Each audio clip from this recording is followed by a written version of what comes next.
I've been asked if I believe in demons, which undoubtedly comes as no big surprise given my line of work. I don't necessarily think of little men dressed in red with pitchforks. I leave that to mythology and to medieval art. Jesus knew a few demons in his day. According to the Gospels, Jesus confronted demons a few times. And the thing to note is that Jesus was not necessarily looking for him. They came and found him. It's that way with demons, is it not? Most people don't necessarily go out looking for demons, but demons certainly find us and confront us. That little red man with the pitchfork has been, and perhaps is still popular, maybe popular with you today still. Maybe that's the image we have. If that's not the image we have, then I certainly know demonizing other people is still quite popular and still quite present in our world. And frankly, I'm growing tired of it. But demons have been with us for at least 2,300 years. The writer of the book of Enoch, going back roughly 300 BC, 300 years before Christ showed up, the writer of the book of Enoch wrote these words: "There are spirits that afflict, oppress, destroy, attack, do battle, work destruction on the earth, and cause trouble." It was written 2,300 years ago. I would dare suggest, as we all know, that the same is quite true today. Demons have never left us, and they continue to find us. All cultures, to be sure, have faced their demons, and we've had to face them in the past, at least the past week. And I'm reminded, even in the past week, since the shooting in Orlando, that demonizing is still quite popular. In that unimaginable event, that shooting in Orlando, I've read dozens of internet posts, I've watched television coverage, I've listened to many opinions, I've grown weary of yet more gun violence, and well, like you, I'm trying to make sense of what in the world happened. How do we make sense of this that continues to happen in our country? And so as a Jesus disciple, as a priest, and as your rector, I share the following. I have no problem with guns when they are used to hunt and for self-protection.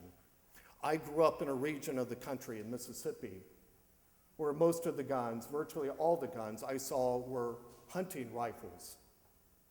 They were used to go out into the woods and kill deer, usually. And make no mistake, I've eaten my fair share of venison in my lifetime. Guns that are used for hunting, I have no problem with. But are we really at the point in this country that as a culture, the average person can purchase an automatic weapon? It's incredibly easy. You can go online and actually put automatic weapons into a shopping cart. Like you do on Amazon, there are websites where you can put automatic rifles in a shopping cart and purchase. Are we at that point as a people where it's that easy for us to do? Ammunition that's called cop killers. Really? We use ammunition that by its very definition says this is aimed to kill someone who protects us from the bad people. Is that where we are? We know all the stories of mass shootings. Some have happened not very far from here in D.C. last year at the Navy Yard. Yet, we then move on. We turn the channel, we turn the page, and go about our lives.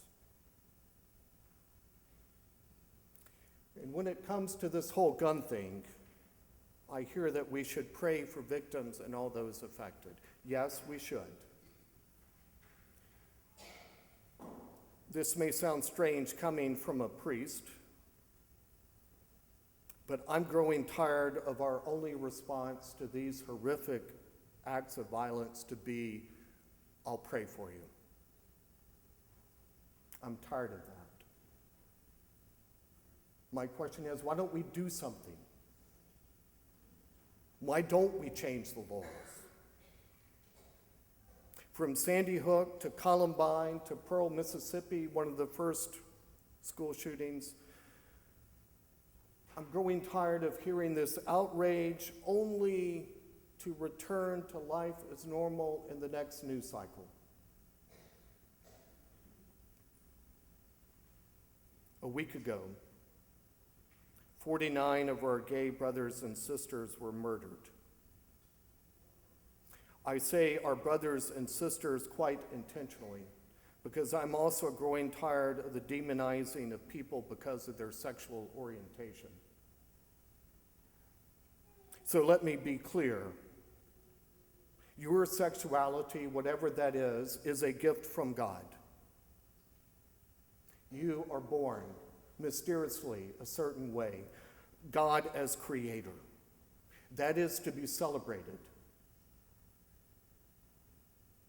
I'm also growing tired of the demonizing of our innocent Muslim neighbors. It's becoming increasingly clear by this shooter in Orlando, that he had all sorts of demons that he could not communicate with. He had all sorts of demons that were affecting his life.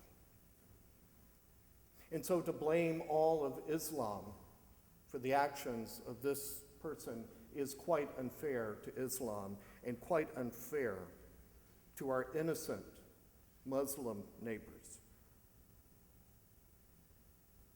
As a Christian, as a follower of Jesus, I'm called to welcome the stranger, to respect the dignity of every human being. That's the question we ask at baptism.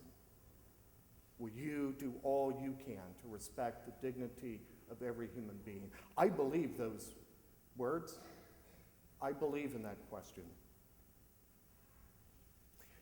I've been asked several occasions what I'm hoping to achieve by inviting a mosque to meet here for their Friday prayers.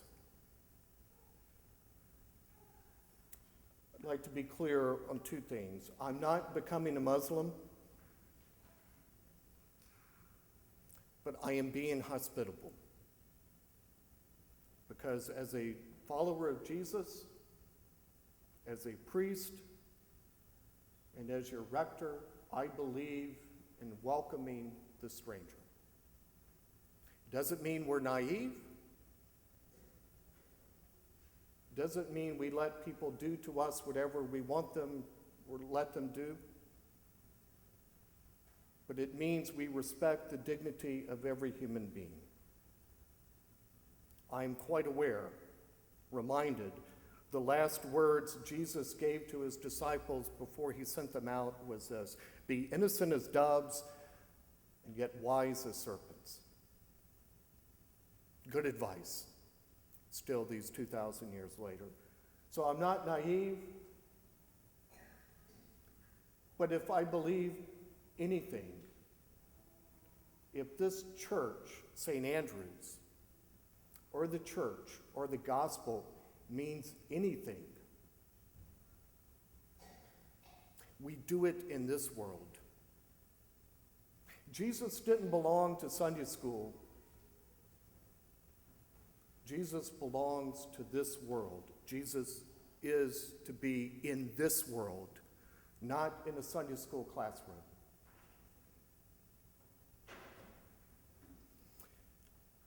I don't believe in the red men with pitchforks, but I do know that there are demons very alive and well. even in all of us. In the church, like Jesus, the church must confront them. The church must speak to them.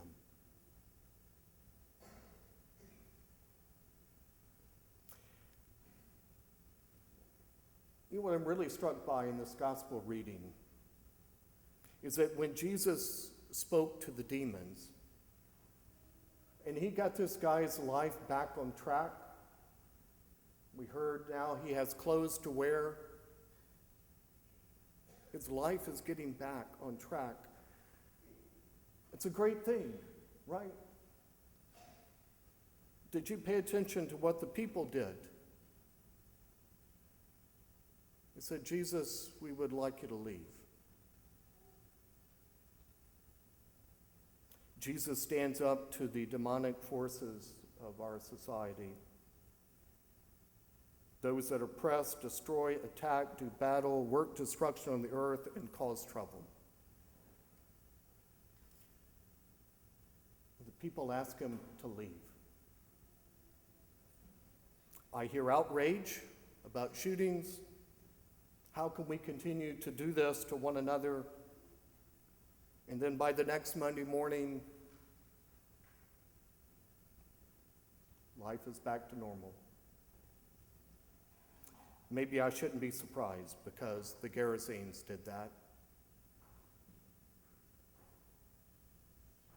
I ask all of you, I ask our politicians, I ask all of you to not be like the Gerasenes. Don't ask Jesus to leave.